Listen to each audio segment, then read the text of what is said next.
আপনাদের নিশ্চয়ই জেনারেল আজিজের কথা মনে আছে, বেনজির সাহেবের কথা মনে হচ্ছে। তার বাহিনীকে উদ্দেশ্য করে বলছেন যে তোমাদেরকে অস্ত্র দেওয়া হয়েছে হাডুডু খেলার জন্য, তোমাদেরকে গুলি রাখা হয়েছে পকেটে রাখার জন্য।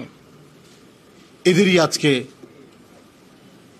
মহাকাব্যিক দুর্নীতির ঘটনাগুলো একের পর এক প্রকাশিত হচ্ছে। গণতন্ত্রকামী মানুষের বিরুদ্ধে উগ্রতা এবং বন্দুকের ভয় দেখিয়ে নীরব রাখার চেষ্টা করেছে ওই সমস্ত কর্মকর্তারা, যাদের নানা কাহিনী, যেটা আমি পূর্বেই বলেছি যে রং বেরঙের কাহিনী আমরা জানতে পারছি। সেজন্যই মন্ত্রী এমপিরা তালগোল পাকিয়ে স্ববিরোধী বক্তব্য রাখছেন।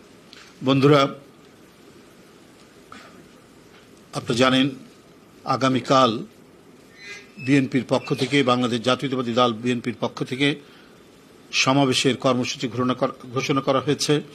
গণতন্ত্রের প্রতীক, গণতন্ত্রের মা, স্বাধীনতার সার্বভৌমত্ব রক্ষার এক নিরবচ্ছিন্ন অঙ্গীকারবদ্ধ নেত্রী দেশনেত্রী বেগম খালেদা জিয়া, যার উপর দিয়ে বয়ে গেছে অনেক অনেক কালবৈশাখীর ঝড়, অনেক শোকে সংকটে, জাতির ক্রান্তিকালে নিজের জনগণের প্রতি তিনি ছিলেন একনিষ্ঠ, নিজের দেশের প্রতি ছিলেন যাকে তার অঙ্গীকার থেকে বিচ্যুত করা যায়নি। বন্ধুরা আমার, সেই নেত্রী একটি আন্তর্জাতিক মাস্টার প্ল্যান অনুযায়ী মিথ্যা মামলায় ফরমায়েশি সাজা দিয়ে বন্দী করা হয়েছিল 2018 সালের 8ই ফেব্রুয়ারি। আমরা তাকে কেন গ্রেপ্তার করা হয়েছিল আমরা এখন তার বহিঃপ্রকাশ দেখতে পাচ্ছি। নানা চুক্তি, নানা ঘটনা, স্বাধীনতার একটু একটু করে ক্ষয়ে যাওয়া, সার্বভৌমত্ব দুর্বল করে ফেলা, আমাদের বুক চিরে একের পর এক স্থাপনা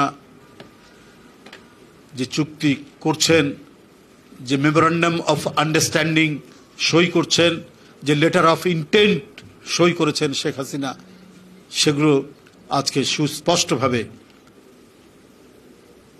প্রমাণিত হচ্ছে যে এই যে দেশ বিরোধী চুক্তি, এই চুক্তির বিরুদ্ধে যার অফুরন্ত প্রাণ শক্তিতে যিনি প্রতিবাদ করতেন তার জনগণকে নিয়ে, জাতীয়তাবাদী শক্তিকে নিয়ে, তাকে আগেই বন্দি করে রাখো, তাকে নানাবিধ ষড়যন্ত্র করে খাবারের মধ্যে ওষুধ দিয়ে আস্তে আস্তে তাকে নিঃশেষ করে ফেলো।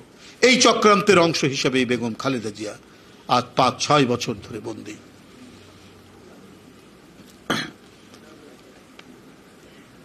বন্ধুরা, দেশনেত্রী বেগম খালেদা জিয়ার নিঃশর্ত মুক্তির দাবিতে আগামীকাল 29শে জুন 2024 রোজ শনিবার নয়াপল্টনস্থ বিএনপির কেন্দ্রীয় কার্যালয়ের সামনে সমাবেশ অনুষ্ঠিত হবে। বেলা 2টা থেকে সমাবেশের কার্যক্রম শুরু হবে।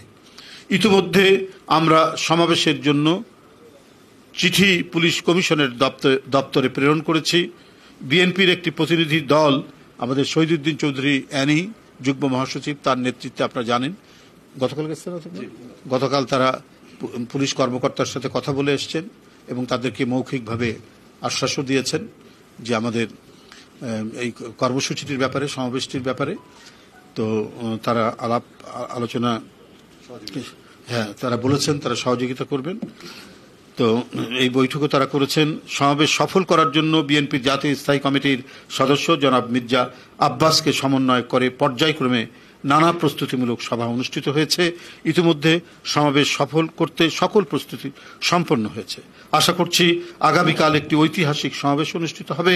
দেশনেত্রী বেগম খালেদা জিয়ার মুক্তির দাবিতে ঢাকাবাসী সহ দলের সকল স্তরের নেতাকর্মীদের যথাসময়ে সমাবেশে উপস্থিত থাকার জন্য আমি আবারও আজকের এই সংবাদ বিবরণী থেকে আহ্বান জানাচ্ছি।